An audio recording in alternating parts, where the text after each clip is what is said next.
अभी भी बहुत पुरुष प्रधान देश है। हाँ। नारी शक्ति बस अपने आप में बहुत ज़्यादा स्ट्रॉन्ग बन रही है। वो अपने आप कोशिश कर रही है कि भाई हम स्ट्रॉन्ग हो बने, और जब हम में आत्मविश्वास जागेगा तभी हम उसको आगे बढ़ा पाएंगे। देखिए, राजनीति में तो जब आएंगी महिलाएं, जो भी हमारी बहन बेटियां हैं, हमारी बहन बेटियां पहले एजुकेशन ही नहीं होगी तो राजनीति में कहाँ से आएंगी। और राजनीति में तो जब जाएंगी जब वो वहाँ तक कोई उन्हें पहुँचने देगा। जो भी हमारी बेटियां जो सक्षम हैं उन्हें वहीं पे दवा कुचला दिया जाता है।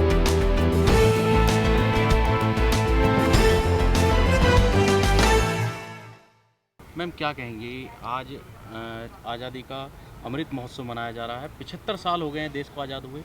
कितनी स्थिति बदली है भारत की इन 75 सालों में? स्थिति तो काफ़ी परिवर्तन हुआ है। देश को आज़ाद हुए 75 साल हो गए। इसके लिए आप सभी को बहुत बहुत धन्यवाद।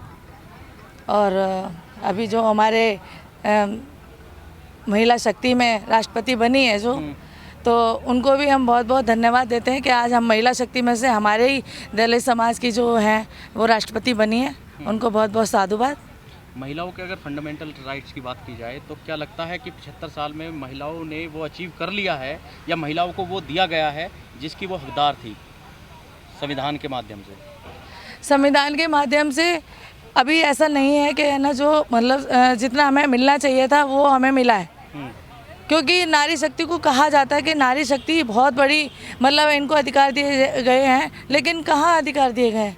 नारी शक्ति अपने आप में ही अगर स्ट्रॉन्ग बन रही है वो खुद, लेकिन ऐसा तो नहीं है कि कहीं भी उसे दबोच दिया जाता है, कहीं भी उसको बलात्कार किए जाते हैं, और कहीं भी उसको कुछ भी नारी को कुछ भी अपमान कर दिया जाता है, किसी भी बात में बोलने से रोका जाता है। तो ये ऐसा नहीं है कि हमारे को बहुत सारे अधिकार नारी शक्ति को मिले हैं।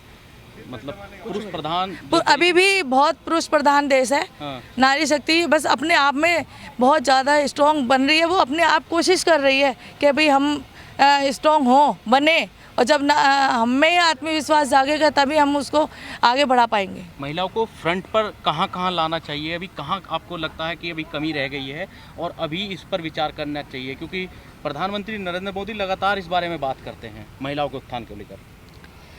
महिलाएं वैसे देखा जाए तो कहाँ आगे आ रही हैं ज़्यादा?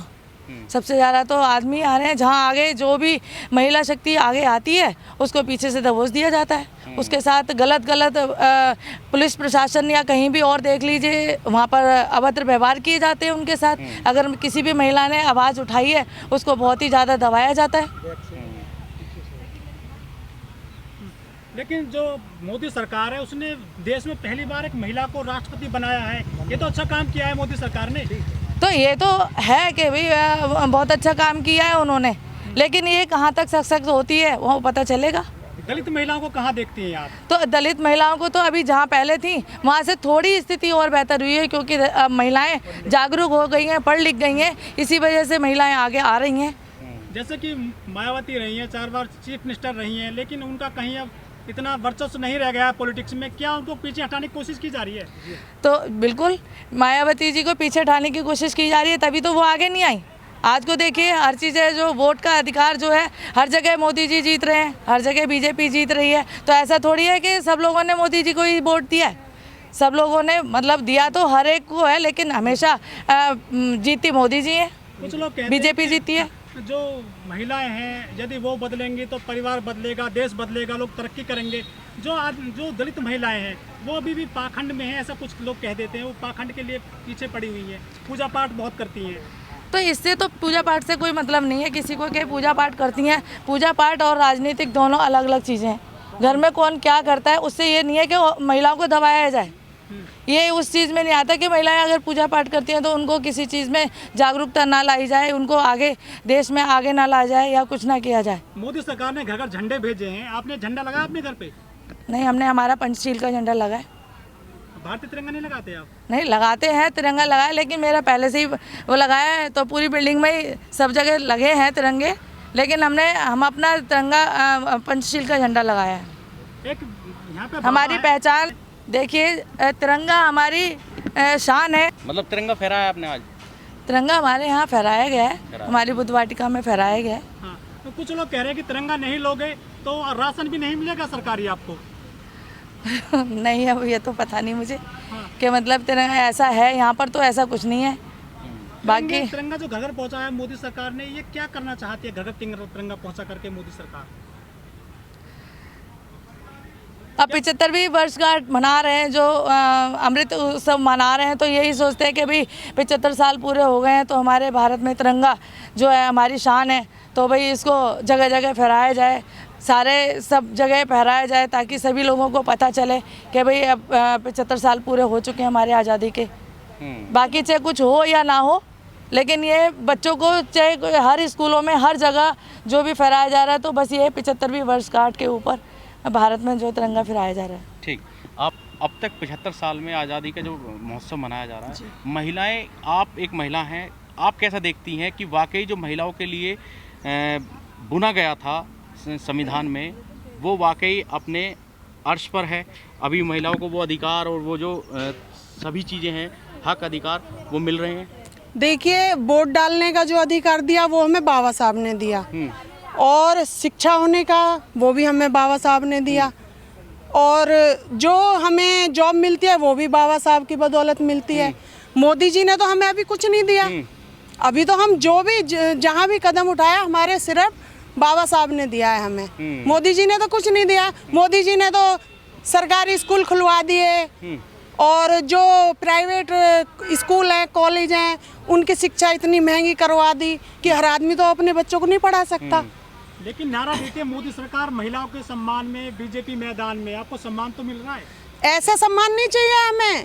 सम्मान तो हमें उस दिन मिलेगा जिस दिन हम पढ़ लिख के और हम आगे होंगे और हमें उन कुर्सियों पर बैठने का अधिकार होगा। अभी तो हम सिर्फ बाबा साहब की बदौलत हैं जो भी कुछ है। मोदी जी तो बोलते रहते हैं, बोलने से क्या होता है? मोदी सरकार ने एक आदिवासी महिला को राष्ट्रपति बनाया देश में पहली बार, अभी तक नहीं बनी थी। उसमें भी तो राजनीति है। अभी आगे देखना, आगे आगे क्या होता है, कब तक चलती है सरकार उनकी, देखा जाएगा, वो भी वक्त बताएगा। राजनीति में महिलाओं की जो भागीदारी है वो कितनी सुनिश्चित हो पाई है? आपको क्या लगता है कि महिलाओं को राजनीति में आना चाहिए, या महिलाएं अभी उस लेवल तक नहीं पहुंच पाई हैं जो उन्हें सक्रिय राजनीति में बनाए रखेंगी? देखिए, राजनीति में तो जब आएंगी महिलाएं, जो भी हमारी बहन बेटियां हैं, हमारी बहन बेटियां पहले एजुकेशन ही नहीं होगी तो राजनीति में कहाँ से आएंगी? और राजनीति में तो जब जाएंगी जब वो वहाँ तक कोई उन्हें पहुँचने देगा। जो भी हमारी बेटियां जो सक्षम हैं उन्हें वहीं पे दवा कुचला दिया जाता है, उनके रेप करे जाते हैं, इसीलिए तो कि हमारे बच्चे आगे ना बढ़ें,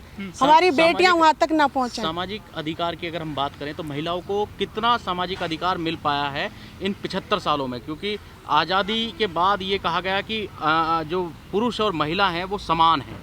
समान नहीं है, अभी तो 50% भी नहीं है।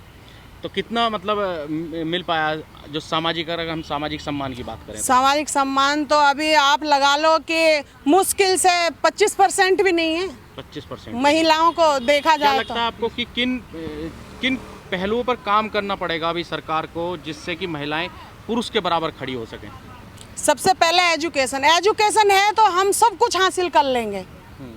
अगर एजुकेशन नहीं है ना, कितना ही भी आप पैसा ले आओ, कहीं से भी कुछ भी कर दे, चावल देने कटोरे से शिक्षा नहीं मिलने वाली हमें। जो हमारे बच्चों के हाथ में इन्होंने कटोरा दिया है ना, और हम एजुकेशन से हमें पीछे कर रहे हैं, उससे आगे नहीं बढ़ सकते हम। लेकिन वो तो कह रहे हैं कि ये काबिल नहीं है, इसलिए IIT की सीटें भी खाली रह जाती हैं। क्यों नहीं है काबिल? हमारे बच्चों को वहाँ तक पहुँचने देते हैं? सीटें पहले ही बिक चुकी होती हैं। कौन लोग हैं जो इस तरह से कर रही हैं? बीजेपी के और कौन है? वो तो नारा देते हैं कि सबका साथ सबका विकास। देखिए, नारा तो अभी आप भी दे दो, मैं भी दे दूं, उससे कुछ नहीं होता है। जब उस कर्तव्य को निभाएंगे ना, तब वो सच्चाई सामने आती है। बोलने से क्या, मैं भी बोल दूं, आप भी बोल दोगे कुछ भी। लेकिन बड़ा वोट मिल रहा है बीजेपी को दलितों का, वो दलित जाते हैं। वो सब घोटाला है। ईवीएम में कमियां होती हैं, ईवीएम चोरी हो जाती है। क्यों होती है? जो हमारे दलित सांसद हैं मैडम, जो बहुत सारे विधायक हैं जो कोटे से चुनकर चले जाते हैं, वो कहीं काम कर रहे हैं दलितों के लिए? नहीं करते, वो नहीं करते, वो सब उन्हीं के लिए करते, कोई नहीं करता। जो एक बच्चे के साथ में घटना हुई है राजस्थान में, तो उसको पानी पीने पे उसका जो बहुत पिटाई कर उसकी मृत्यु हो गई है। तो वही बताइए आप कि अगर जो बाबा साहब को भी पानी नहीं पीने देते थे घड़े से, और आज के बच्चों को भी पानी नहीं पीने दे रहे हैं, तो ये बताइए हमारे समाज में क्या बदलाव आ रहा है? वो तो कह रहे हैं नया भारत आ गया है। नया भारत नहीं आया है, भारत को ये इन्होंने सब पीछे कर दिया है, 50 साल पीछे देश चला गया है। नया भारत है मैडम, ये डंका बज रहा है मोदी जी का। उनके मोदी जी के कहने से क्या है, मोदी जी तो बस वो महफिल जमा करके और अपना भाषण दे देते हैं और पब्लिक को बेवकूफ़ बना देते हैं, लेकिन दलित तो बेवकूफ़ बनने वाले नहीं हैं। इतनी तो उनमें समझ आ गई है कि मोदी जी क्या कह रहे हैं क्या नहीं कह रहे हैं। समझ रहे हैं दलित अब?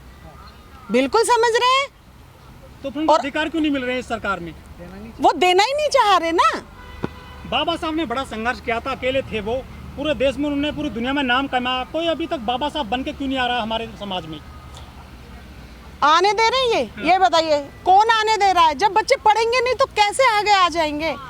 बिना पढ़े आप बता दो कि आपको कौन बैठने देगा, हमें कौन बैठने देगा? जब हमें जानकारी नहीं होगी, हमें कलम चलानी ही नहीं आएगी तो हम पढ़ेंगे कहाँ से? हमें क्या पता है कौन प्राइम मिनिस्टर है, कौन प्रधानमंत्री है, कौन मुख्यमंत्री है? कैसे जानेंगे हम? जब हम पढ़ेंगे लिखेंगे तभी तो हम ज्ञान प्राप्त करेंगे, तभी तो हमारा माइंड भी ब्रॉड होगा।